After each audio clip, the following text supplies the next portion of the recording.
Vale, vamos ahora con la segunda de las 4 presentaciones de esta tercera mesa redonda, ¿no? A cargo de Melville, de la University of Edinburgh, con una presentación titulada From Concha, Pérez to Lola Montès, From Cosmopolitanism to Nationalism, the Reinventions of Conchita Montenegro.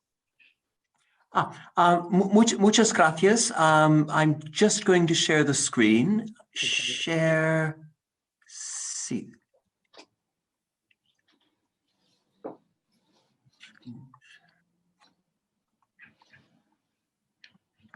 Eso es.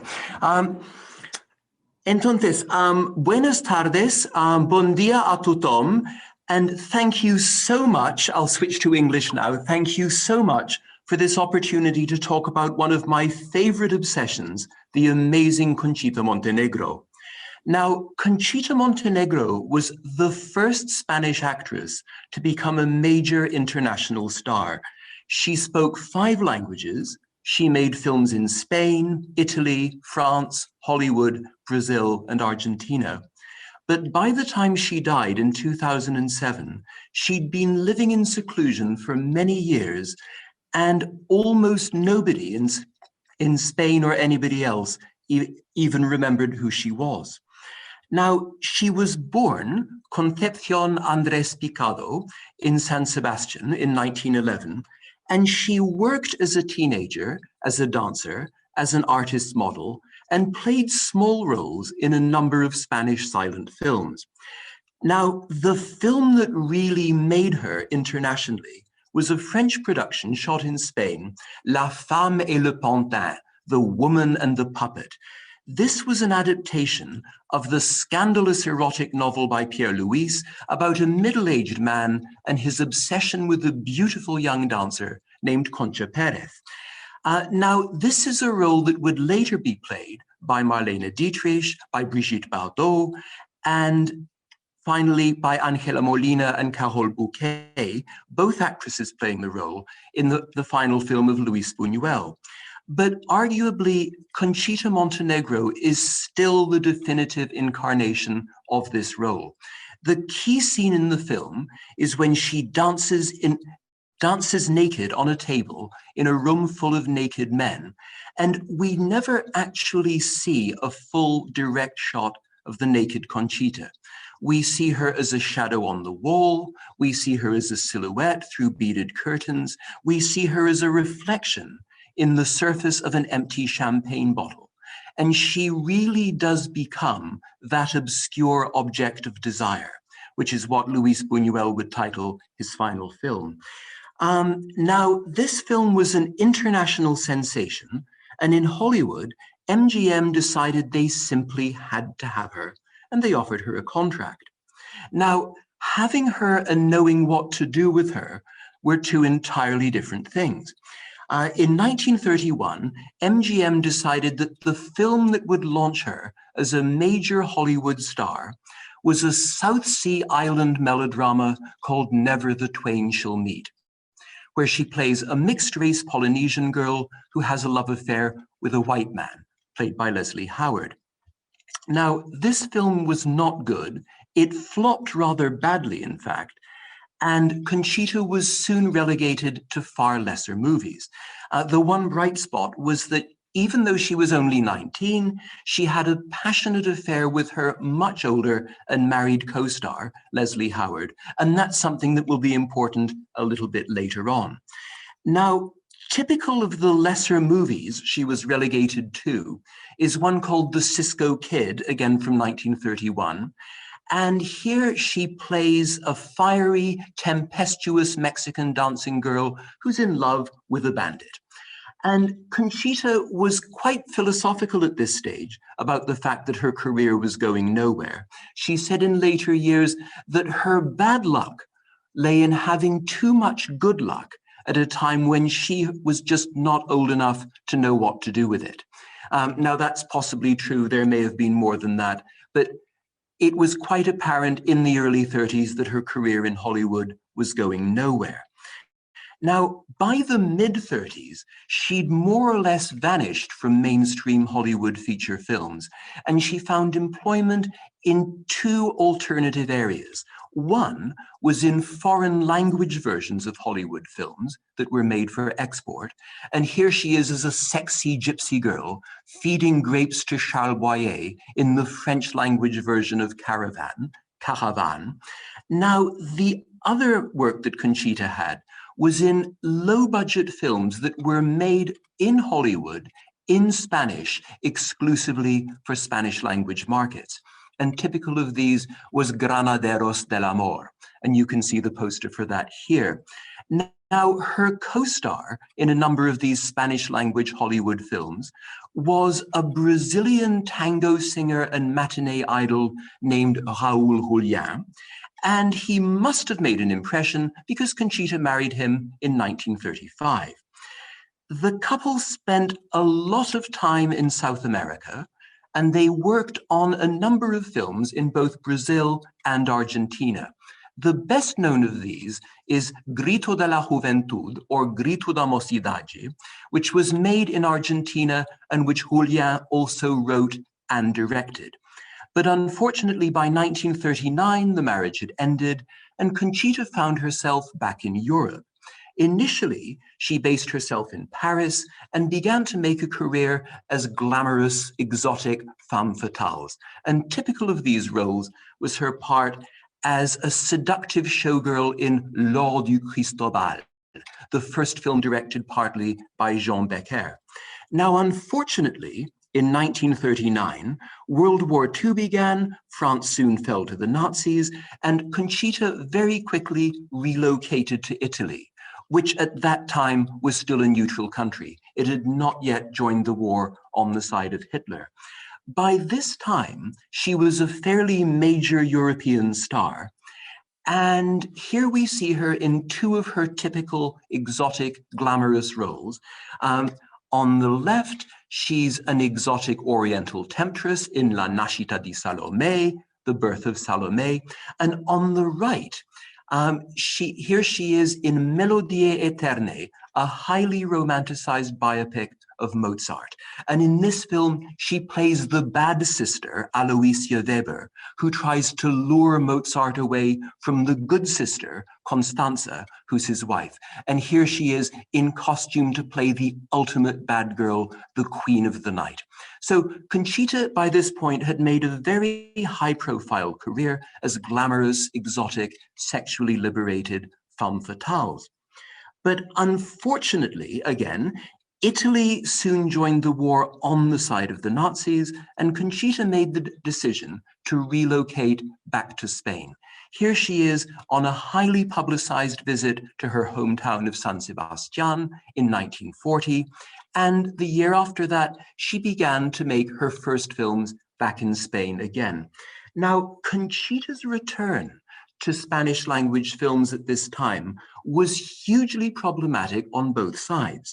Yes, she was a glittering international star who'd chosen to come back to Spain at a time when so many other high-profile artists were going into exile. So on one level, she was a glittering jewel in the crown of Franquista cinema. But at the same time, the image that she'd built up in her international career, sophisticated, cosmopolitan, sexually liberated woman, was the absolute polar opposite of everything that the official values of the cinema under Franco were supposed to be about.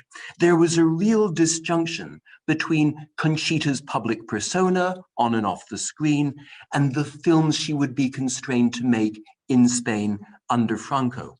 Now, all the films she made in Spain in the 40s are broadly in tune with the ideological dictates of the regime, but her role in them is hugely problematic and hugely ambiguous.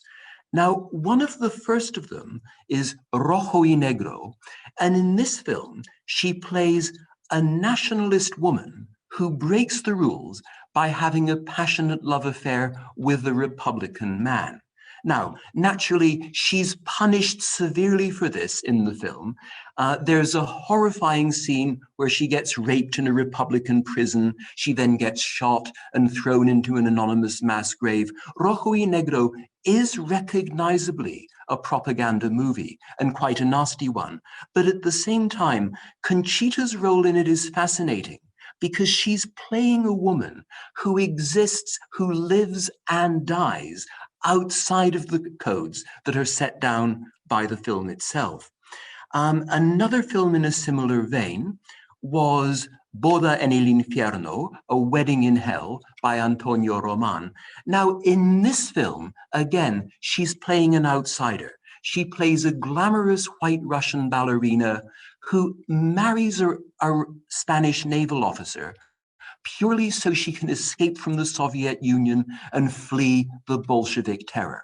Once she gets to Spain, she abandons her husband, builds up a successful career as a dancer, does a spectacular dance to an orchestral version of a waltz by Chopin. I'm not making that up.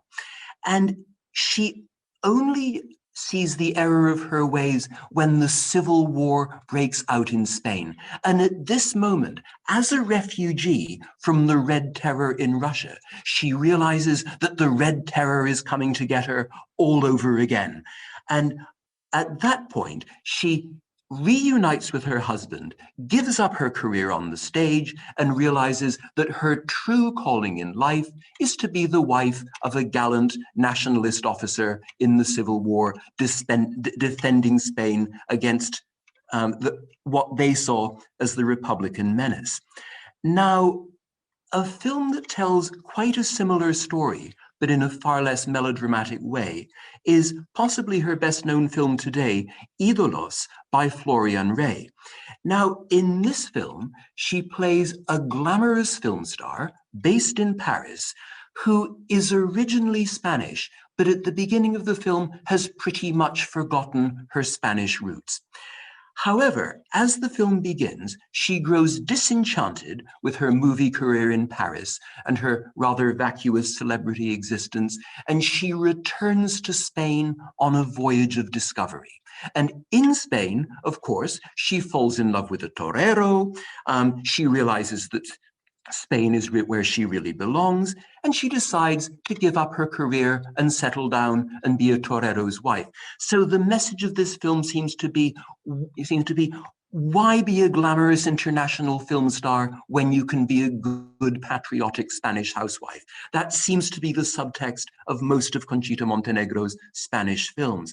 Now, if this sounds dangerously like art imitating life, it was around this time that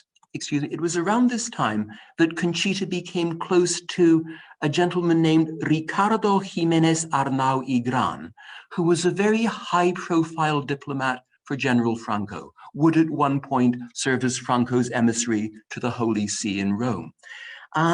Now, around the same time, her ex-lover from Hollywood, Leslie Howard, showed up in Madrid on a mission from Winston Churchill to keep Spain from joining the Second World War on the side of the Nazis. Now, it is alleged that Conchita used her connections to secure a meeting with Franco and played a small but important role at keeping Spain neutral in the Second World War. Now, the truth of all this is very difficult to know, but what we do know is that Leslie Howard's plane was shot down by the Nazis as he was returning from Spain. Conchita was devastated. She went into a chronic depression, and the film she was working on at the time would be the last film she ever made. Now, this film was Lola Montès, again directed by Antonio Roman, and it's a lavish but ridiculously romanticized biopic of the life of the famous 19th century courtesan and dancer Lola Montès, a story that would be much more famously told by Max Ophuls in 1955.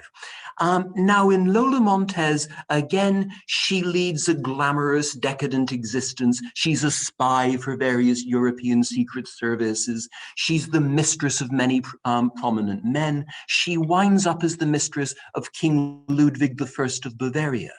But, all the way through the film, there's a gallant Spanish officer who keeps pursuing her. And in the last 5 minutes of the film, she renounces her glamorous, depraved existence as a dancer and courtesan and rides away with the Spanish officer to presumably settle down and be a good, patriotic Spanish officer's wife. I think we can see a theme emerging here. Now, as I was saying, Lola Montès was the last film that Conchita Montenegro would ever make. Following its release in 1944, she retired from the screen, she married Jiménez Arnau, and from that day until her death in 2007, at the age of 95, she never gave an interview, she refused to be photographed, she refused any and all public appearances, and she turned down a number of very high-profile honors. In her later years, she was the star who made Greta Garbo look like an extrovert. And I think it's fair to say she's the only major star who consciously wrote herself out of film history. I don't think anybody else has ever done that. She survives as one of the cinema's most beautiful and tantalizing enigmas. And every time I talk about Conchita Montenegro, all I can think is how much of a mystery she is and how much still remains to be discovered. Thank you so much. Muchas gracias, many thanks.